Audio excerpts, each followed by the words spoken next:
Magandang hapon, Malacanang Press Corps. Welcome sa ating press briefing ngayong araw, December 3. At the Cabinet Sectoral meeting this afternoon, President Ferdinand R. Marcos Jr. convened the health sector to provide an update on the Philippine Plan of Action for Nutrition and the First 1,000 Days program. President Marcos directed the relevant agencies, including the Department of Health, Department of Education, Department of Agriculture, and others, to consolidate the ongoing feeding efforts into a strong and impactful national nutrition program.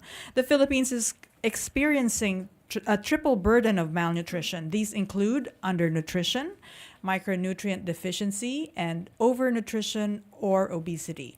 The Department of Health reported that the Philippines is among the countries with the highest prevalence of stunting or malnutrition in the East Asia Pacific region. The consequences of these include low performance at school, economic costs due to mortality and productivity losses, and increased infant mortality. President Marcos recognizes that nutrition is a multifaceted problem that needs a multisectoral approach led by the national government. And to tell us more about the Marcos administration's programs to improve nutrition governance, we are joined by DOH Secretary Ted Herbosa. Good afternoon, Sec Ted. Good afternoon, Daphne. Good afternoon to the press corps in Malacanang. And I'm very happy to come out of the sectoral cabinet meeting. I briefed the president on the status of nutrition in the Philippines and the nutrition of our children. We were able to show the long history of efforts of different governments and presidents to try and beat three problems: undernutrition, micronutrient deficiency, and more recently now, even obesity in children. So we'll focus on the first two because that was the topic of the cabinet discussion. And he had very good marching orders after the discussion. We found out that most of our government funds were actually more on the latter part of a child's undernutrition. So mas malaki yung budget sa DepEd for the school age feeding program. Then there's another amount of budget with the DSWD for the preschool kids. And then the DOH is left with the first 1,000 days, also with the budget that is smaller than the rest of the budgets. But we emphasize to the president, the emphasis should be on the first 1,000 days, which involves a pregnant mother, yung fetus pa lang ay nasa loob ng sapupunan, that they'll be given micronutrients, mainly iron, folic acid, and then the tetanus and diphtheria vaccine. And then pag na panganak na yan, dapat mabigyan ng mandatory initiation of breastfeeding, which actually helps the first 6 months of life. And then when they go into supplemental feeding, continue to be able to feed good, nutritious food to the up to the first 1,000 days. And then they go to the daycare center. The daycare centers, they are fed by DSWD. And also when they go to school, they are fed at the schools, at the public schools by DepEd. Now, what the president emphasized are, number one, he said, I want the National Nutrition Council to take the lead because we have the National Nutrition Council, which was established in 1974, and it's a multi-agency strategic council composed of the DOH is now the chair, and the vice chair is the Department of Agriculture, and the other vice chair is the Department of Interior and Local Government, and other agencies are represented. So he wanted that we cannot depend on the LGUs alone. We need to help the LGU. So he's ordering us to strengthen the National Nutrition Council. The second thing that came out of the meeting is that a suggestion of Secretary Mina Pangandaman of our Department of Budget and Management to actually include this in the what we call the convergence budgeting system, which has already been implemented for climate change. It's also been implemented for livelihood projects and for gender and development. So this will be the fourth one. So for the 2026 budget, when we frame it, it will be convergence in nutrition. Health and nutrition is actually closely linked. So ang president understood this, and Sabi niya nga, when I was governor, I spent 30% of our budget in Ilocos for health and nutrition. So he wants the same. So I'm actually very happy coming out of this meeting, and I have full support of the other cabinet secretaries that were there. Secretary Angara of DepEd, Secretary Rex of Secretary Solidum of the Department of Science and Technology, which has the Food and Nutrition Research Institute of the Philippines, and also Rex Gatchalian, DSWD. Dole was also there because in workplaces we also need to give proper nutrition, especially for the working age group. Some of the things we discussed is and of course Department of Agriculture. Department of Agriculture was also there because they have to make sure that the food for nutrition will be available. Some of the things I explained to the president was our Pinggang Pinoy, and let me just show this program this is from the NNC.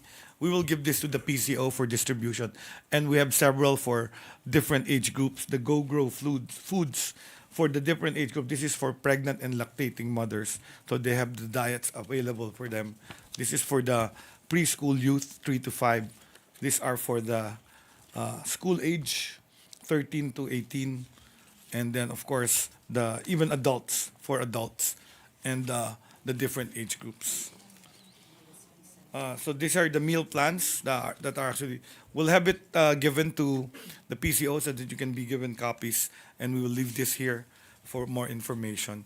So I'm actually very happy because if you're going to invest anything in health, the key is having nutrition corrected. If we're going to fix stunting, our stunting rate is something like 26%. That's like 3 kids out of 10 are stunted, bansot. The problem is not the bansot. The problem is the low cognitive ability. Mahina yung utak because the brain development happens in the first 1,000 days. So we've been able to explain this to the president, and with this, we hopefully the efforts of government will be more focused on the first 1,000 days. So I'll end there. Daphne, maybe we can open the floor. Thank you, SecDed. Questions? Harley Valbuena, DCME. Good afternoon. Good afternoon. Secretary, how far are we on the first 1,000 days program? Gaano na po karaming nanay and mga bata yung nakinabang dito? Okay, so the first 1,000 days is a law. That's a Republic Act. That when that law was passed, finally, there's emphasis on making sure the antenatal visits. So kailangan yan, may 4 antenatal visits ang bawat pregnant mother. I don't have the exact figure because this is a devolved function. So we're hoping dapat lahat ng buntis. But unfortunately, dun sa statistics ko, nakikita ko karamihan 2 visits lang or even no antenatal visits. It's in the antenatal visits na matuturuan sila ng nutrition, mabibigay yung micronutrients. So many of our kids, especially from the lower socioeconomic classes, sila yung walang access. So kakabit nito is not only education, making this antenatal care available to the poor and to the communities yung sa malalayong lugar. So this is envisioned by certain LGUs that succeeded. They were telling me the story of Quezon Province, and Quezon Province was able to improve the first 1,000 days just by giving incentives to the mother, to the pregnant mother, even to the tricycle driver na naghahatid sa kanila sa health center, binibigyan ng bigas. So there are many innovative ideas, and yun yung call ng president that hopefully we have more local chief executives that will support. But he ordered the national government agencies na tutukan itong nutrition as a project. So that's a good thing. Chona Yu, People's Journal. Sir, do you have data kung ilang mga batang Pilipino ang malnourished at obese po? Okay, so for undernutrition or stunting, our figure is 26%, 26.7%. So that's almost 3 out of 10. For obesity, it's about 30%. But let me explain, no? The two are in different socioeconomic sectors. The obesity problem is in our middle class and our upper middle class. And obesity may be corrected with a separate approach. Our approach, that means these people have enough food. In fact, sobra nga eh. Ang kulang sa kanila, exercise. So having an active life, baka ito yung kids na may iPad na bata pa, may gaming, they lack exercise. So the approach there will be, for my approach, for non-communicable diseases or lifestyle diseases, which is what they will get at a later age. So in numbers, that's about almost 3 million children that are stunted under 5 years old. This is below 5. So different ages yan. Kaya umabot ng 3. We give birth to about 1.7 million kids a year. So ganun yung figures. Sir, how about sa undernourished po? Yun stunting or undernutrition. Yun, 3 million kids that are probably undernourished. Different age groups yan. Hindi lang in one age group. Perhaps you'd like to also discuss overnourishment?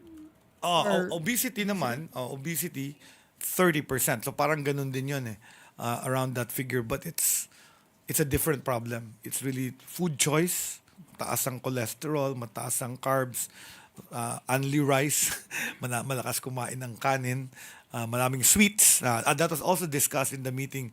The president was asking me, and I didn't know why, the Filipinos like sweet foods. Baka masagot niyo ako kasi hindi ko siya masagot eh. But there were some theories. Sabi nila, early on, mahilig na tayo sa soft drink. So our taste buds like sweet stuff. So in children, the obesity is 15%. In adolescents, it's about 40%. Adults and adolescents. So mataas siya, and that creates our hypertension, diabetes. So ibang problem yon. So I'd like to address that through, addressing it at school age. Kasi pag naturuan natin sa school age with proper nutrition advice, their choices, their health choices might be better. And then we'll ask them to move, activity, exercise, sports, ganun. Sir, nagpa-factor in po ba yung mga fast food? Yes. And then yung mga Processed. parents na medyo Yes, hindi na nagluluto ng pagkain, yung mga Yes, on analysis, we've found that apparently this marketing, these fast food chains have beautiful marketing. Kahit ako, pag napanood ko yung marketing nila, ngayong Pasko, maglalabas na naman ang marketing yan. And they kind of create the wrong image. So we're trying to, I have a health promotion bureau director now who was part of you before, was from media, si Tina Marasigan. She's presented to me solutions to fighting this problem of the advertising of the fast food chain. Also, the fast foods they add more sugar, they add more salt, so that adds to the problem of hypertension, diabetes, but it also makes it masarap. The other thing we found out is, buying food in the market, let's say in the Kadiwa, bringing it home, buying oil, kamatis, sibuyas, bawang, iluluto mo pa, takes time. Many of our women now are double income families. The wife and the husband and the wife are both working. So sometimes the simpler choice is to call food delivery service for your children. So very important talaga yung choices na yon. So yun, ibang approach talaga yung sa obesity kasi it's a different problem. But yung undernutrition, stunting, and micronutrient, yun yung tinarget at pinag-usapan namin sa cabinet meeting. Okay.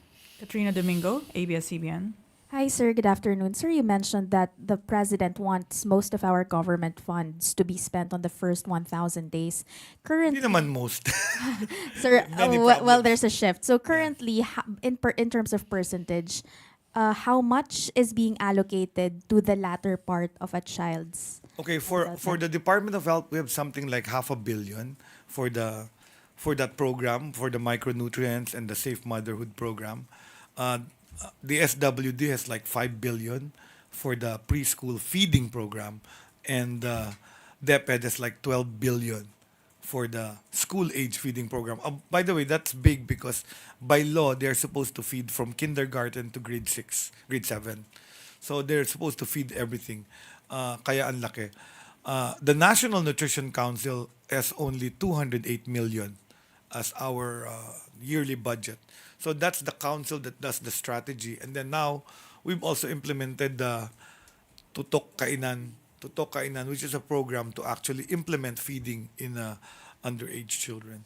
Sir, how will these allocations change given the president's recent mandate to put more resources sa prenatal needs or So- sa early development needs? So that's what I mentioned earlier about convergence budgeting plan that Secretary Mina Pangandaman has mentioned, which has been applied in climate change. Kasi when you look at climate change, environment, health, DPWH, lahat are involved. So we just have a convergence budget that will fight climate change and crisis. Ganun din sa GAD. And then ganun din sa, anong pangalan nun? Gender and development, sa livelihood.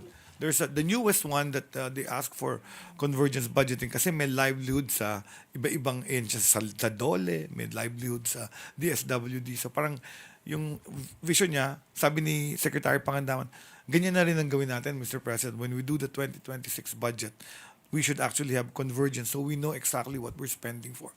And then there's another program we do, which is the foreign assisted project called the Philippine Multisectoral Nutrition Project, wherein we're targeted 200 plus areas in the Philippines, the poorest with the highest rate of stunting. And we had funding from the World Bank. And part of that project is really the digitalization of reporting so that we have a central repository. Parang meron kaming command center where we'll see that it's about 235 municipalities, 40 of which are in the Bangsamoro Autonomous Region where the rates of stunting are higher. Sir, one more thing from me. Sir, you mentioned that you will ask children to move, to have more activity, to have more exercise and sports to combat obesity. Does this mean that there will be changes in the DepEd curriculum? Yeah, we've discussed this with I've had a meeting prior naman to because I was talking to him about lifestyle diseases. So this is not really, well, it's nutrition, but this is another angle, which is the problem of lack of exercise, obesity. So sitting just on watching an LDC. Ngayon, people are just in a computer. So exercise has been lost. So I was discussing this with Secretary Sani Angara to make sure that these activities are also stimulated in the curriculum in DepEd. Okay. Any more? Okay. Si Harley, Dr. second Harley, round. microphone. Microphone, Chona. Sir, I believe you mentioned earlier na yung malnutrition is nakaka-apekto po sa mortality rate ng Yes. infants. So, baka po you have the data on how many children Yeah. die at least every year due to malnutrition. Correct. So it's not directly malnutrition, but it's indirectly. So the overall under 5 mortality is about 22 per 1,000. The one for under 1 age is about 18, and the one lower is 15. So yung neonatal yung 15. Unfortunately, malaki yung proportion yung neonatal deaths natin. The rest are declining. So that means the activities we're doing are probably working. Yung immunization, yung addressing the feeding. Yung sa first year of life, that's breastfeeding if you're able to. Yung aming neonatal, it's like 30% of the whole mortality of under 5. And that's due to lack of antenatal care. Ang feeling ko yung mother. And I'm addressing probably unplanned pregnancy, so reproductive health products. And number 2, childhood pregnancy.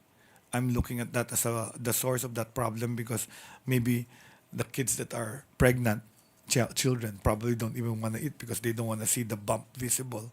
So they'll end up with sabi ko nga sa president, small for gestational age. Nanganganak silang term, pero yung bata stunted na.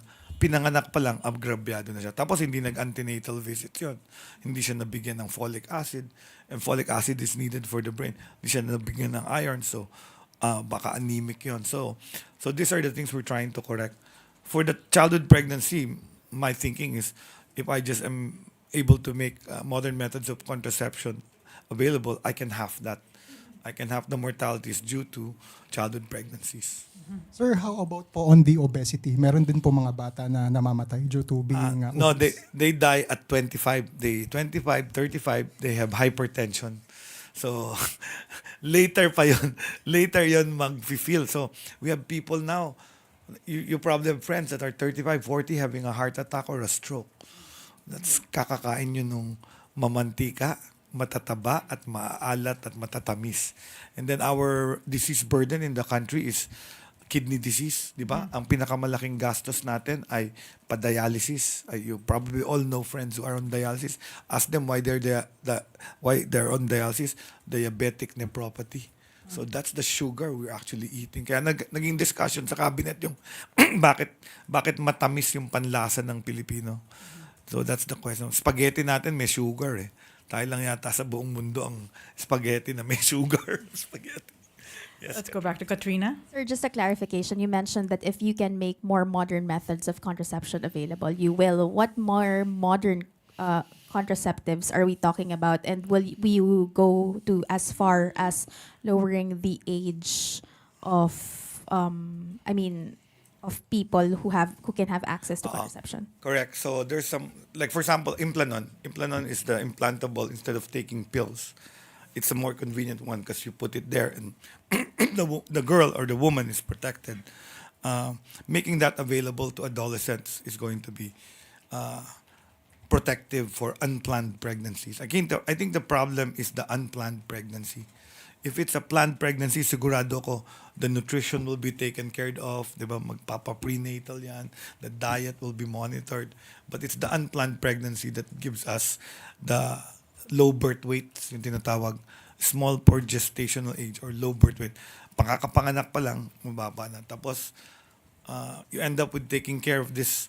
I remember when we opened an adolescent clinic in Las Piñas, the DOH hospital. Our key opinion leader was a 19-year-old girl. She already has 3 children. She started giving birth at 14. Hindi lang yun, ha? Ang ha is this, panganay sila lahat.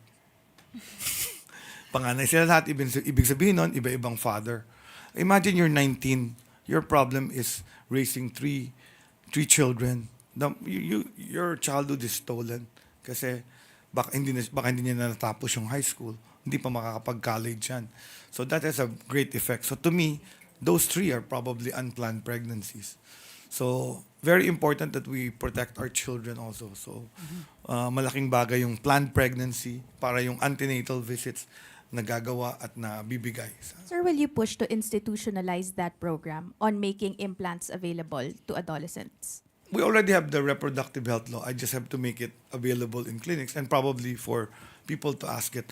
Alam mo kasi nagkakaroon pa tayo ng problem dito because parang some parents and some sectors want parental consent for minors to get access to these reproductive health products.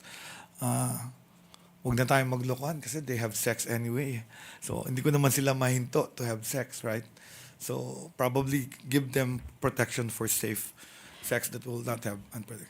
Sected, let's go back to our... Let's go back to nutrition. At the meeting today, the biggest announcement or order of the president was to increase the lead of the National Nutrition Council. Perhaps you would like to brief the media about the relevance of this. So the National Nutrition Council was actually created through a presidential decree in 1974. It was actually to fight malnutrition during the time of his father. So when I was presenting to him this project, natuwa siya kasi by the time it was GMA, President Arroyo, she put the Department of Health again back on top of it. So he's kind of ordering me na we focus on the National Nutrition Council as the strategic the strategic body composed of the different agencies. So it was in 1974, Presidential Decree 491. So that's about 50 years ago. So it's a 50-year-old council. And what the other thing we talked about is it seems that the council can institutionalize a multisectoral approach to nutrition. So those are the things na luminaw kanina na hindi po pwedeng. I was even joking the president, sir, lipat na lang natin yung National Nutrition Council under the office of the president. Tinanggihan ako eh. So you lead it. So we continue to strengthen it. But it seems like the other cabinet secretaries now realize the importance of the council and even their presence. Kasi sabi ko nga, kung minsan undersecretary or assistant secretary lang pinadadala, bumulong si Secretary Sani sa akin, mag-attend na raw siya. This is something very, very important to the president. He mentioned it so many times na as we progress, gusto niya na maipakita rin sa mundo na nagiging healthy din ang mga Pilipino.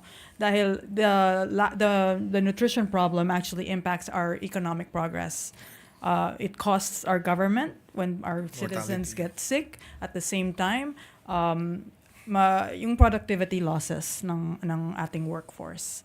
Okay, is there anything else you would like to say before we end this press briefing? Well, finally, I'd like to say what we already know. It's health and nutrition. If you want a healthy nation, it's about nutrition. Good nutrition, sabi nga ng ibang countries, and they say food is medicine. So if all Filipinos are given the right food, they will go, grow, and glow and become productive members of Bagong Pilipinas. So that's the idea, a nutrition program that will strengthen our human capital and make them productive and contributors to the Philippine economy. Sa PIPAN, panalo ang bayan. All right. Thank you so much, Secretary Ted, and maraming salamat, Malacanang Press Corps. This concludes our press briefing today. Thank you. O ano yun? Sala ko may tatanong siya.